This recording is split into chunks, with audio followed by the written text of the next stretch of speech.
Hello, welcome to Selnar's Minis. Today's video is meant to accompany a class I did at Board Bar Games in which we went over on how to base your miniatures. If you're coming across this on YouTube and you've not taken the class, that's okay. The information in this video is useful for you in your miniature journey, and I hope that you enjoy it. Alright, on to the video and the information involved. Thank you. Okay, so on the day of the class, we talked a lot about trying to come up with a concept or an idea before you start making your base. For mine, I'm going to go ahead and do a rocky grassland. And while I begin to start this process, as you can see, of putting down what will ultimately be the rocks and fitting the miniature on there to see how I want it to go, we're actually going to talk about miniatures. So we didn't talk about this too much when we did the class. We just kind of worked with the wolves that we did from the layering. The wolves that we used for the dry brushing, overbrushing, and shading. So let's talk about them. There is literally two types of miniatures out there, and what I mean by that is miniatures with bases or tabs, or miniatures without anything attached to them. So the wolf I'm working on in this video has no base attached to it. The wolves that we worked with at the class have a base already attached to them. That's called an integral base. This can happen with 3D miniatures. It also happens with a lot of different manufactured miniatures. Reaper, North Star, WizKids are some examples of manufactured miniatures that have integral bases or tabs. Old GW miniatures have tabs. A lot of new miniatures and a lot of 3D from GW and a lot of 3D printed miniatures don't have tabs attached to them. So you don't have to worry about it, and your working with the base is a lot easier in that respect. With miniatures that have bases already attached to them, you have to either integrate that into the base you're working on, or you have to kind of build the base upon it like you did with the wolves. Now, some people will remove the miniature from the integral base. Now, this can be easy. If it's a plastic, sometimes it's really easy to cut it off, or it can be difficult. Metal is extremely hard and takes a lot more work, and sometimes if you do it with plastic or resin, you run the risk of damaging the miniature. Now, this being said, if you want to remove the miniature from the base and you are not old enough to use a sharp object, then have an adult do that for you. Okay, so now that I've covered miniatures and the different types that we run into when we're trying to base, we're going to talk about the process of basing a miniature. So we talked about this briefly in the class, and we practiced it more, but before you base your miniatures, you need to think about what scene those miniatures are going to be in. So currently I am building a rocky grassland for this miniature. Then I'm going to add some snow. So it's kind of late autumn, early spring. It's the idea of this particular base.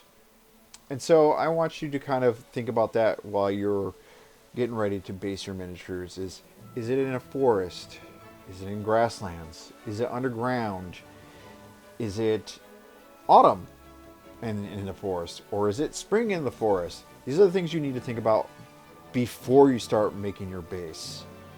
Now, when you come up with this idea and you're planning ahead, I recommend doing some research.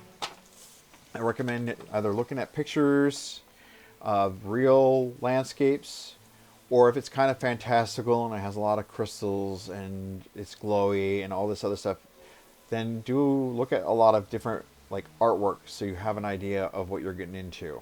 All right? And this is the whole reference thing that we talked about a little bit during the classes. Just kind of look at things before you start building so you can get an idea of what you want it to look like. So the other aspect of planning is trying to get together all the materials you want to put on the base. So like I got cork for the rocks. I have a basin paste that is paint and some sand and other materials and grit to make it look like it's earth. Um, and then I had a skull, so I wanted some skulls. And then I have some grass tufts that you'll see here in a little bit that I want to put on the base. And then in the meantime, like with the miniatures, it's always a good idea to shade your base to give it some definition. So I'm going to do that with the rocks and the ground and the skull. So I'm just going to go ahead and do that, and I will be back in a few moments.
Alright, and once all that shading had dried, I went ahead and started to dry brush the rocks to bring the color back up.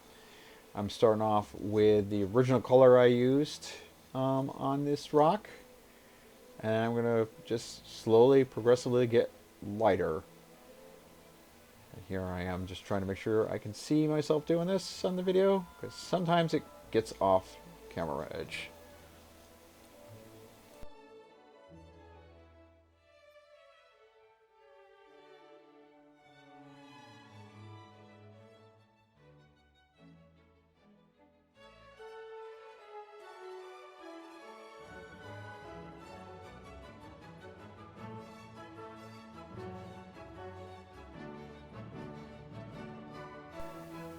And here I am going ahead and providing a dry brush to all the ground area. Just drop the base just to bring some more color back into the base itself. Most of this will get covered up by the grass tufts and the snow, but I'm still going to do it.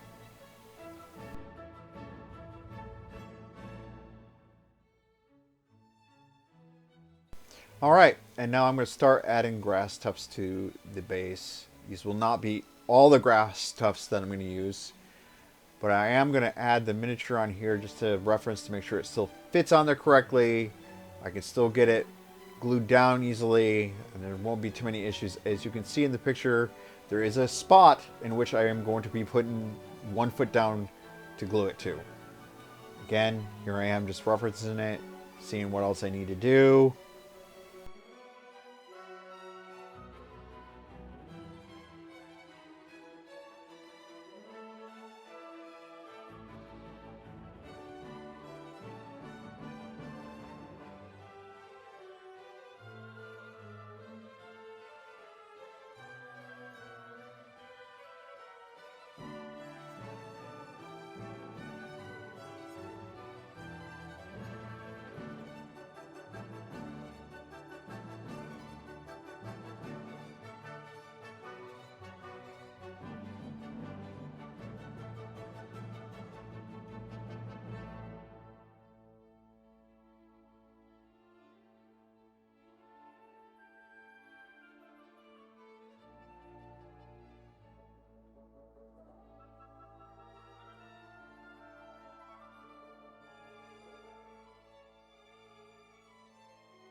Alright, so at this point I started adding snow to the base.